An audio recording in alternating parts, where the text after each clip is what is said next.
Boa tarde, sétimo ano, tudo bem com vocês? Então, nós estamos estudando sobre a reforma religiosa que aconteceu no século XVI na Europa. E hoje eu vou contar a história para vocês. Vou contar uma história, a história de um reformador também. Esse primeiro reformador que conseguiu se manter vivo e acabou formando uma nova congregação religiosa, tá? Então, mais ou menos no final lá do século XV, nasceu Martin Luther, que ele é alemão. E ele viveu com os pais e até que chegou o momento de fazer a faculdade, né? Que naquela época lá da Idade Média que surgiram as universidades. Então ele foi para a universidade, foi estudar direito. E ele começou a estudar direito e muitos livros e estudos. Mas nós temos que lembrar que a gente está saindo da Idade Média, ainda tem muitos lugares descampados, né? As pessoas voltaram para as cidades, mas ainda tem muitos lugares descampados, com florestas. E ele estava andando por um desses lugares descampados um dia, quando uma tempestade muito forte veio. E ele ficou com muito medo de morrer, atingido por um raio. Os raios estavam caindo próximos dele e ele se jogou no chão e ele prometeu que se ele não morresse nessa tempestade, que ele estava vendo que ele podia morrer, se ele não morresse, ele ia se tornar um monge, um padre. E como ele não morreu, ele largou a faculdade de Direito, o pai dele não gostou nada, que ele largou a faculdade de Direito, e foi se tornar um monge, foi para o mosteiro. E aí no mosteiro, então, ele começou a seguir todas as regras muito rígidas do mosteiro, você lembra disso?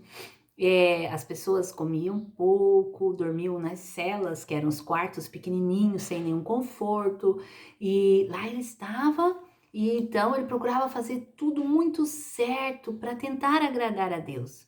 Mas o Deus que as pessoas anunciavam era um Deus muito brabo, um Deus que pune mesmo os pecadores, e ele se sentia um pecador e ele tentava de todas as formas se sentir perdoado por Deus e ele não conseguia. Ele conversou com o líder espiritual ali e várias vezes ele disse, mas você nem tá pecando assim, por que você tá desse jeito? Mas era algo que estava mexendo no coração dele. Aí esse líder mandou ele para Roma, para levar umas cartas tal, e conhecer Roma. Roma era onde morava o Papa, era uma cidade especial, uma cidade considerada sagrada para os romanos.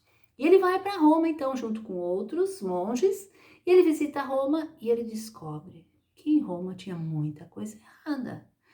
Lá estavam vendendo objetos para as pessoas ficarem curadas, para as pessoas ficarem perdoadas, e ele viu muitas coisas que ele não concordou.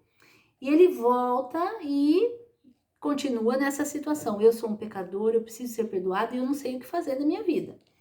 Aí o chefe espiritual dele ali, do mosteiro, disse, sabe, você vai fazer teologia, vai ser um doutor em teologia, vai estudar teologia. Ele disse, mas como eu? Você vai mesmo. E lá você vai ler. Você já leu o Novo Testamento? Ele disse, não, nunca li. Então, lá você vai ler, você vai estudar. E ele foi, então, ele era ali da Alemanha, e ele foi para essa cidade, então, de Wittenberg, na Alemanha. E lá, então, ele começa a estudar teologia e depois se torna um professor de teologia e também ele se torna a pessoa que prega nas missas da igreja. E um dia ele estava lendo o Novo Testamento e ele encontrou aquele versículo que diz que o justo será salvo pela fé. Aquilo foi tão forte para ele. É como se, ele conta essa história, é como se ele visse os portões do céu se abrindo para a vida dele. O justo vai ser salvo pela fé. Então, se eu confesso a Deus o meu pecado, pela fé eu sou justificado, eu sou salvo. E ele tinha esse problema com o pecado, há tanto tempo ele queria ser perdoado por Deus, e agora ele entendeu que ele pode ser perdoado pela fé. E então ele ficou muito feliz, cheio de alegria. E ele começou a falar sobre isso nas missas, onde ele pregava. E ele também começou a falar na língua que o povo entendia, que era o alemão, sendo que as missas geralmente eram todas em latim. Aí ele também começa a escrever livros. E como nessa época já tinha, a época, a gente falou inclusive na época do Renascimento, que eles inventaram a imprensa para poder imprimir livros, não precisava mais escrever tudo à mão, e agora era muito mais prático para fazer muitos livros, muitas cópias. Ele começou a escrever coisas falando que a gente é salvo pela fé, que a Bíblia deve ser lida por todos, e essas coisas começaram a chegar nos ouvidos da Igreja Romana, que não gostou. E ainda por cima, ele começou a ver que começou a vir um homem da parte da Igreja Romana vendendo indulgências, que era vendendo perdão dos pecados, dava uma carta de perdão de pecado. Você pagava um dinheiro e você ganhava essa carta de perdão de pecado. E se um antepassado teu você queria tirar lá do purgatório antes de ir para o inferno, mandar ele para o céu, você pagava também, você comprava a carta no nome daquele antepassado, do avô, bisavô, de alguém. E ele achou isso muito errado. Ele disse: o Senhor quer nos salvar pela fé, de graça. Não precisamos comprar uma carta de perdão, né? E aí ele começa a escrever sobre isso. E ele escreve 95 teses, são 95 frases, parágrafos, onde ele escreve. Não é melhor, então, em vez de comprar uma indulgência, ajudar um pobre com esse dinheiro? E essas coisas ele vai falando. E isso incomodou muito a Igreja Romana, e ele foi convocado para um tribunal. E no tribunal, ele foi perguntado sobre as coisas que ele escreveu, e eles queriam que ele respondesse, e ele respondeu conforme a consciência dele, e ele foi julgado herege, foi considerado um herege, e o Papa então excomungou o Martin Luther, excomungou ele da igreja. Excomungar, você pôs lá na definição, é tirar da comunhão da igreja. Ele foi excomungado da igreja e corria perigo de morte, porque quem matasse Lutero, ele estaria fazendo um bem para a humanidade.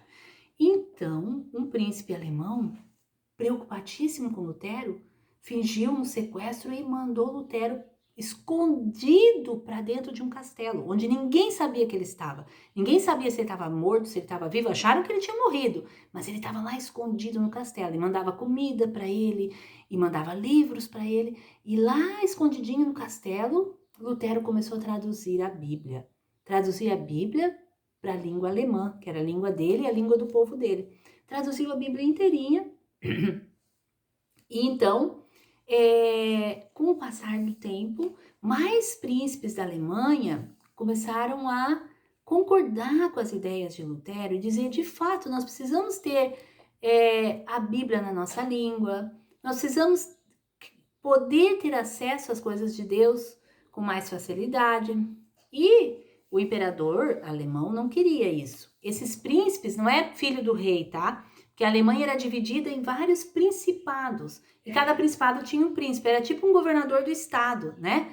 E vários príncipes foram falar com o imperador, depois de muito tempo, e concordaram em dizer para ele que eles queriam seguir a fé lendo na língua deles, podendo crer que a salvação é pela graça e é por fé, e o imperador então teve que aceitar, porque eram muitos príncipes. E o que acontece é que eles definem o seguinte, o imperador junto com esses príncipes. Ó, eu vou falar uma frase em latim que eles decidiram. Cuius regio, eius religio. Entendeu tudo, né? Cuius regio, eius religio significa assim, ó. De quem é a região, siga-se a religião. Então ficou definido o seguinte: se o governador daquela região, que era chamado de príncipe,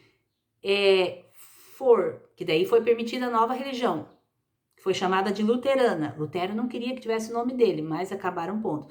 Se o governador daquela região, o príncipe, era luterano, todos ali seriam luteranos. Se o governador da região era católico, todos ali seriam católicos.